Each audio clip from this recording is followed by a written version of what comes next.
Conflict in relationships is unavoidable. Even with your friends and family, maintaining peace is a struggle. And it's even more difficult with our enemies, people who are out to get us. Right. This is true of any time and any place in human history. Where there are people, there is strife and violence.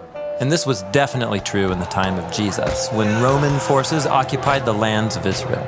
So in his teachings, Jesus gives a radical vision for how his followers can seek peace in the midst of this conflict and work to repair even the most difficult relationships.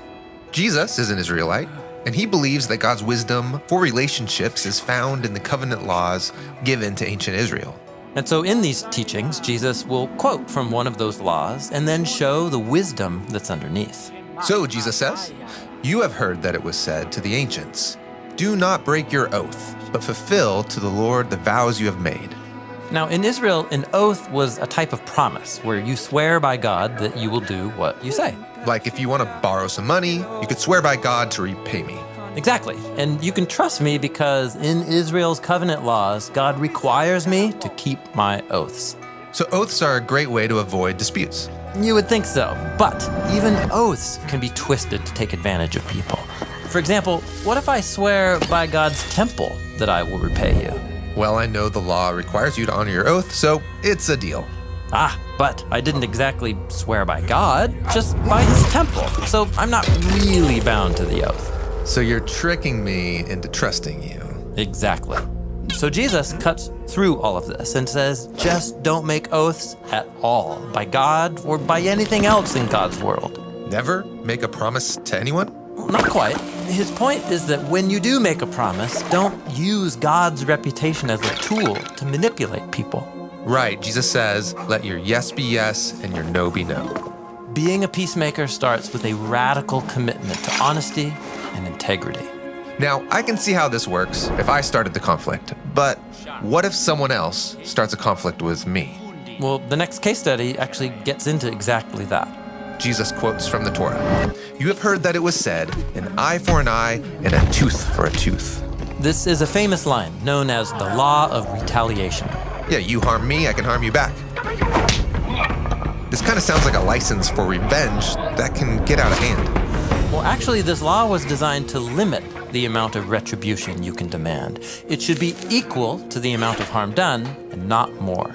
So this law keeps peace by restraining our urge to hurt back those who hurt us. Yes, and Jesus takes the wisdom of this law to a new level, telling his followers, don't even pay back an evil person.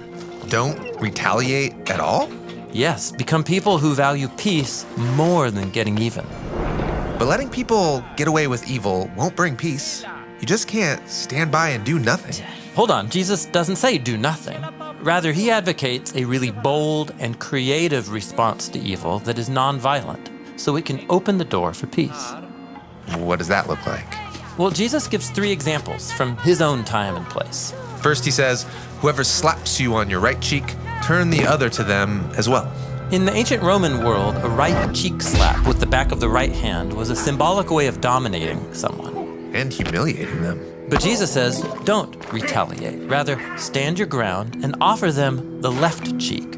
This will force your attacker to strike with an open right hand. In other words, to strike you like an equal. And it forces them to treat you as a fellow human being. Yes, even if it costs you.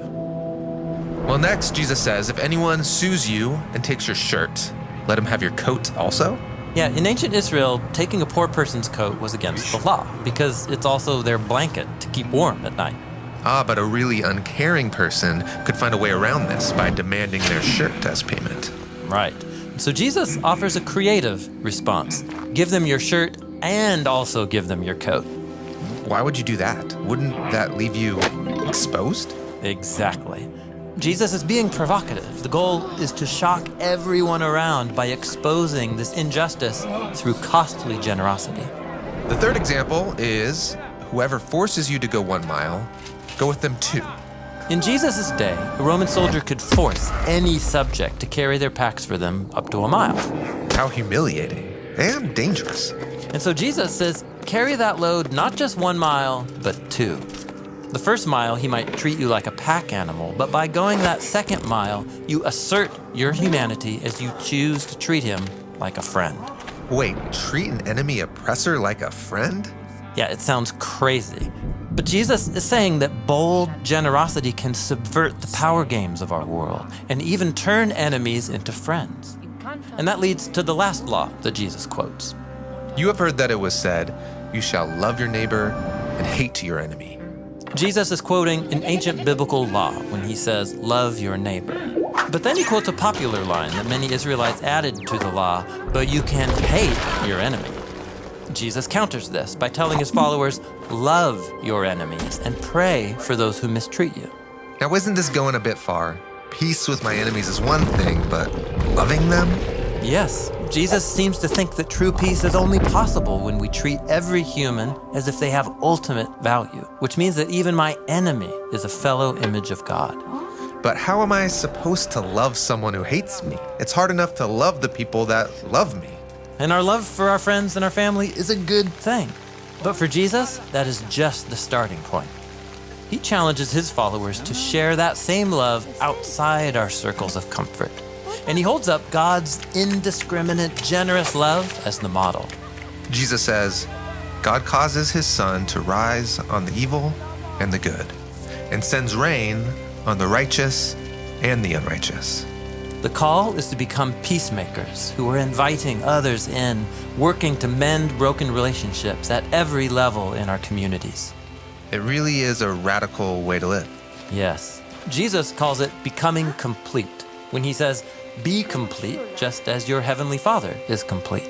It means imitating God's generosity to both friends and enemies, because for Jesus, creative love is the only pathway to real peace.